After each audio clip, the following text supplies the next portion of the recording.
Hello friends, welcome to South Indian Culinary YouTube channel. இன்னைக்கு நம்ம ரொம்ப ஈஸியா ரொம்ப சுவையா நம்ம வீட்ல இருக்க இட்லி மாவு வச்சு நம்ம ஜிலேபி எப்படி செய்யறதுன்னு பார்க்கலாம். அதுக்கு முன்னாடி இன்னும் நம்ம சேனலை சப்ஸ்கிரைப் பண்ணலாம், சப்ஸ்கிரைப் பண்ணிடுங்க. கூடவே பக்கத்துல இருக்க பெல் சிம்பலையும் கிளிக் பண்ணிடுங்க. வாங்க இப்போ எப்படி செய்யறதுன்னு பார்க்கலாம். இன்னைக்கு நான் இட்லி மாவு வந்து எடுத்துர்க்கேன். இது வந்து ரொம்ப புளிச்சிருக்க கூடாது, மீடியமா இருக்கணும். இப்போ இது நல்லா வந்து கட்டியா இருக்கணும்.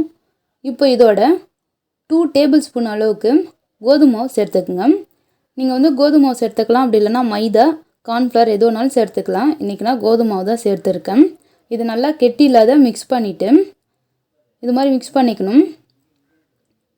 இப்போ இதோட கொஞ்சமாக வந்து பேக்கிங் சோடா சேர்த்துக்குங்க. நான் வந்து ஒரு சிட்டிக்கு தான் சேர்த்துருக்கேன். கூடவே கலருக்காக கொஞ்சமாக ஃபுட் கலர் சேர்த்துக்குங்க. நான் இன்றைக்கி ஆரஞ்சு கலர் சேர்த்துருக்கேன். இது சேர்த்து இதை நல்லா மிக்ஸ் பண்ணிக்கலாம். இது வந்து நல்லா மிக்ஸ் பண்ணி இந்த அளவுக்கு வந்து இருக்கணும். ரொம்ப தண்ணியாக இருக்கக்கூடாது, இந்த அளவுக்கு கொஞ்சம் கெட்டியாக இருக்கணும். இதை மிக்ஸ் பண்ணி வச்சுட்டு இப்போ நம்ம சுகர் சிரப் ரெடி பண்ணிக்கலாம். சுகர் சிரப் ரெடி பண்ணுறதுக்கு ஒரு கப் அளவு நான் சுகர் எடுத்துருக்கேன். அதில் அரை கப் அளவு தண்ணி சேர்த்துக்குங்க. உங்களுக்கு எவ்வளோ வந்து தண்ணி தேவைப்படுது, எந்த அளவுக்கு நீங்கள் மாவு குவான்டிட்டி எடுக்கிறீங்களோ அந்த அளவுக்கு நீங்கள் எடுத்துக்கோங்க. இப்போ வந்து இது நல்லா வந்து ஒரு கம்பி பதம் வர அளவுக்கு நல்லா காய்ச்சி எடுத்துக்கணும். பாருங்கள், இந்த அளவுக்கு வந்தாலே போதும். இது ரொம்ப பாவு எடுக்கணும்லாம் அவசியம் கிடையாது. இப்போ இது வந்து லாஸ்ட்டாக கொஞ்சமாக நம்ம லெமன் ஜூஸ் எடுத்துக்கலாம். இதை நல்லா மிக்ஸ் பண்ணிவிட்டு இப்போ வந்து இதை எடுத்து தனியாக வச்சிடலாம். இப்போ நம்ம ஜிலேபி செய்கிறதுக்கு நான் இன்றைக்கி பால் கவர் தான் எடுத்திருக்கேன். இங்கே எண்ணெய் கவர் இருந்தாலும் எடுத்துக்கலாம். அந்த கார்னர் நல்லா ஷார்ப்பாக இருக்க கவர் எடுத்துக்கங்க. ஒரு பக்கம் நல்லா கட் பண்ணிவிட்டு கார்னரில் சின்னதாக ஓட்டை போட்டுட்டு நம்ம வந்து கரைச்சி வச்சுருக்க மாவு இதில் சேர்த்துக்கலாம். மாவு சேர்த்து இதை எடுத்து நம்ம இப்போ எப்படி செய்கிறதுன்னு பார்க்கலாம். ஃபஸ்ட்டு இந்த சைடு வந்து நீங்கள் ஏதாச்சும் ரப்பர் பேண்ட் போட்டு கட்டிக்கிறது இருந்தால் கட்டிங்க. நீங்கள் நான் அப்படியே வந்து கையில் பிடிச்சே பண்ணுறேன். பாருங்கள், எண்ணெய் நல்லா காஞ்சிருக்கு. இப்போ இதில் வந்து நம்ம ஜிலேபி வந்து சுட்டுடலாம். முறுக்கு சுடுற மாதிரி சின்ன சைஸில் கொஞ்சம் கொஞ்சமாக அப்படியே வந்து இது பண்ணிவிடுங்க.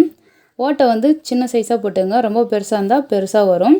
கொஞ்சம் மீடியமாக போட்டு இது மாதிரி வந்து பிழிஞ்சு விட்டுக்கலாம். இது ரொம்ப நேரம் வேகணும்னு அவசியம் கிடையாது. இது வந்து ஒரு நிமிஷம் 2 நிமிஷத்தில் சீக்கிரமாக வந்து குக் ஆகிடும். பாருங்கள், திருப்பி விட்டு நல்லா குக் பண்ணிக்கலாம். பாருங்கள், நல்லா சூப்பராக நல்லா கடையில் விற்கிற மாதிரியே நமக்கு கிடச்சிருக்கு. இப்போ வந்து இது வெந்துருச்சு. இப்போ எடுத்துட்டு ஆல்ரெடி நம்ம ரெடி பண்ணி வச்சுருக்க சுகர் சிரப்பில் சேர்த்துக்கலாம். பாருங்கள், இது சேர்த்து அந்த வந்து சுகர் சிரப் வந்து இந்த ஜிலேபியில் ஊறணும். அது ஊற வரைக்கும் ஊற வச்சுட்டு இதை எடுத்துடலாம்.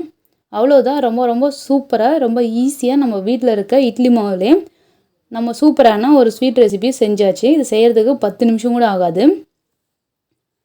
ரொம்ப சூப்பராக ரெடி ஆகிடுச்சு. இது மாதிரி உங்கள் வீட்டில் செஞ்சு பார்த்துட்டு எப்படின்னு கமெண்ட் பண்ணுங்கள்.